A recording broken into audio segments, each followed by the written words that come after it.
Yan. Yung gitna mo. Kasi hindi ko maitama.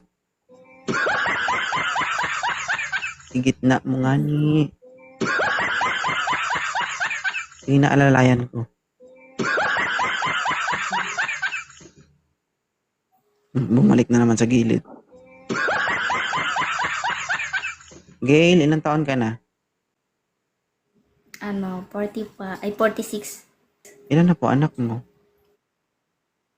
Wala pa. Totoo, wala ka pa anak? Wala pa. Sayang. Di naman. Sa loob ng 46 years old, ma'am, hindi ka ba nagka-boyfriend? Mayroon, pero hiwalay.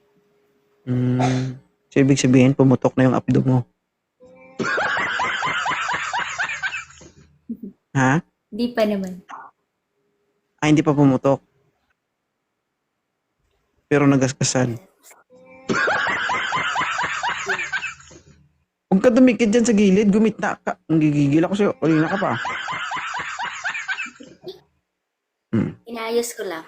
Nahihirapan ako eh. Para mas Dumadaplis. maganda.